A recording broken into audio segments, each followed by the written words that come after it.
What if the secret to preventing Alzheimer's disease was hiding inside the brains of London taxi drivers?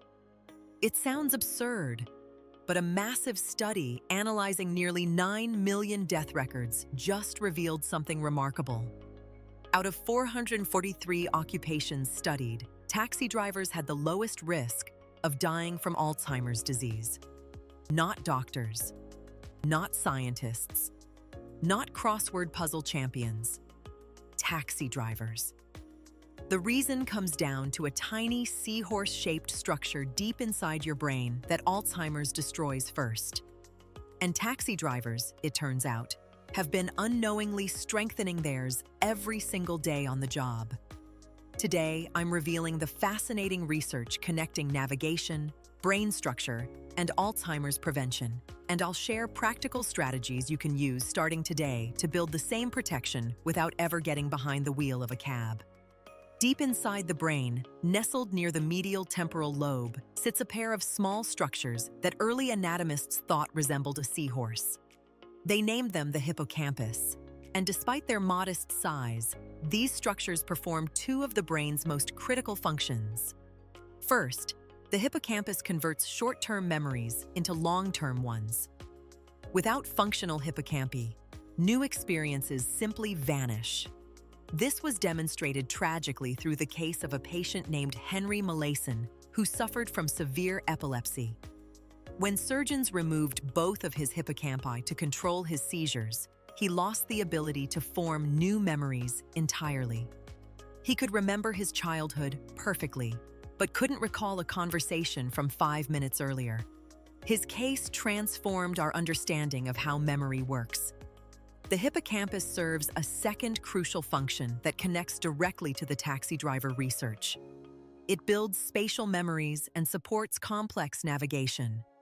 Every time you find your way through an unfamiliar neighborhood, remember where you parked your car, or mentally map a route to a new destination, your hippocampus is doing the heavy lifting.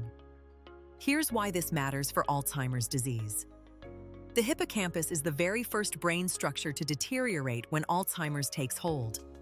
That early damage explains the symptoms families typically notice first: poor memory formation and becoming disoriented in places that should feel familiar. The disease attacks the brain's memory and navigation center before spreading to other regions. In the year 2000, researchers published a study that would reshape how we think about brain structure and cognitive protection. Using MRI brain scans, they compared 16 healthy London taxi drivers with 50 healthy non-taxi drivers. All participants were right-handed males to control for brain lateralization differences. London represents one of the most complex navigational environments on Earth. Its streets follow no logical grid pattern. Routes twist through centuries of unplanned development, creating a maze that requires extraordinary spatial memory to navigate efficiently. The results were striking. The taxi drivers' hippocampi were significantly larger than those of non-drivers. Even more compelling, the longer someone had been driving a taxi, the larger their hippocampus tended to be. 20 years behind the wheel produced measurably more hippocampal volume than 5 years. The most straightforward interpretation was that constant navigational demands were exercising the hippocampus like a muscle, causing it to grow in response to daily use. The alternative explanation, that people born with naturally larger hippocampi gravitate toward taxi driving, couldn't be ruled out entirely. But the correlation between years of service and hippocampal size strongly suggested that the work itself was building the brain. This raised a profound question. If Alzheimer's disease begins by attacking the hippocampus, could people who have built exceptionally strong hippocampi through years of spatial navigation be protected against the disease? That question remained largely theoretical until a landmark paper published in the British Medical Journal provided stunning evidence on a scale never before attempted. Unlike the original London study involving just 66 participants, this analysis examined over 8 million participants. Nearly 9 million people who died in the United States between January 2020 and December 2022, all of whose death certificates listed an occupation. Researchers coded 443 distinct occupations and calculated what percentage of workers in each profession died from Alzheimer's disease. They then adjusted for age at death, sex, race, and educational attainment to isolate the relationship between occupation and Alzheimer's mortality. The baseline finding confirmed what researchers already knew. Age remains the dominant risk factor for Alzheimer's.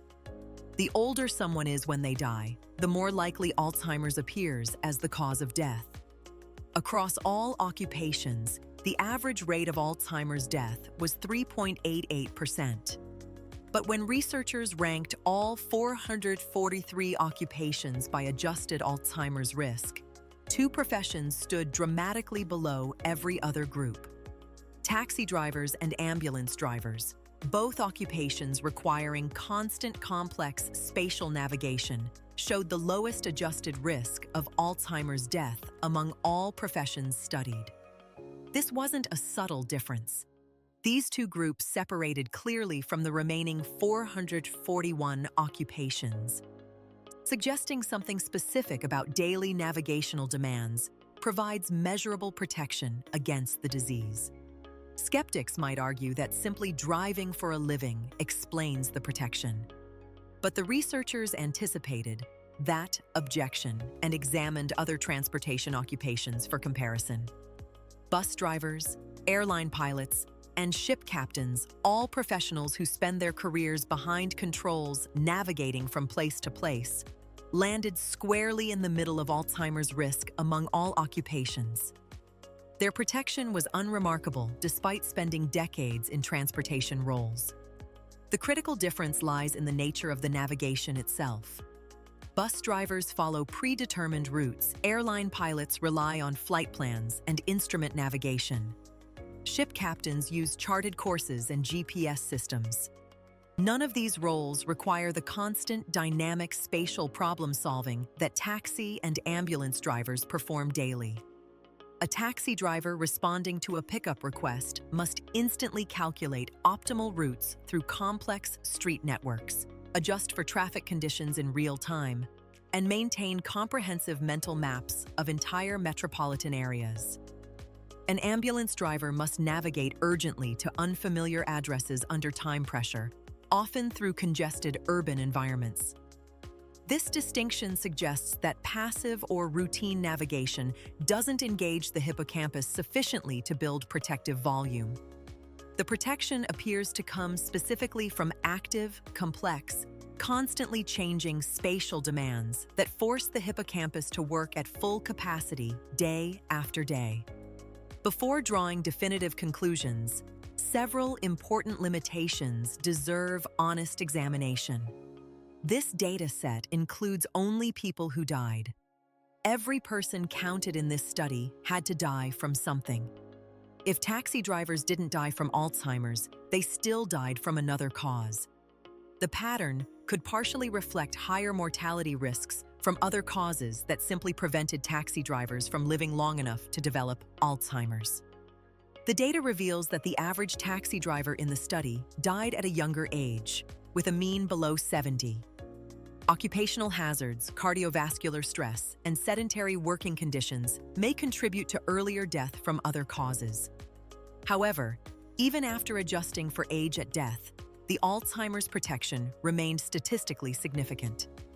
Another revealing finding challenges the idea of blanket cognitive protection. When researchers examined vascular dementia specifically, the second most common form of dementia, taxi and ambulance drivers actually showed higher risk. This specificity supports the hypothesis that the protection relates to hippocampal function rather than general brain health. If driving a taxi simply made people healthier overall or more cognitively resilient in general, you would expect protection against all forms of dementia. The fact that protection appears specific to Alzheimer's, which uniquely targets the hippocampus first, strengthens the connection between spatial navigation and hippocampal resilience. The implications of this research don't require anyone to become a taxi driver. If hippocampal strengthening through complex navigation provides genuine Alzheimer's protection, the practical applications are accessible to everyone. The most immediate strategy is reducing GPS dependence. Every time you type an address into your phone and follow turn-by-turn directions, you outsource the exact cognitive work that builds hippocampal volume. Your brain receives no navigational challenge because the technology handles it entirely. Instead, study a map before leaving home. Build a mental picture of your route. Navigate by landmarks and spatial awareness rather than automated instructions. Allow yourself to get slightly lost, then find your way back using your internal sense of direction. That mild navigational stress is precisely the stimulus your hippocampus needs. Explore unfamiliar neighborhoods on foot. Walk new routes to familiar destinations. Visit new areas of your city without digital navigation assistance. Each of these activities forces your hippocampus to build and maintain spatial maps, the same cognitive work that appears to protect taxi drivers from Alzheimer's. Learning the layout of new buildings, memorizing store locations in unfamiliar shopping centers, or even playing video games that require spatial navigation and map building have all been shown to engage hippocampal function.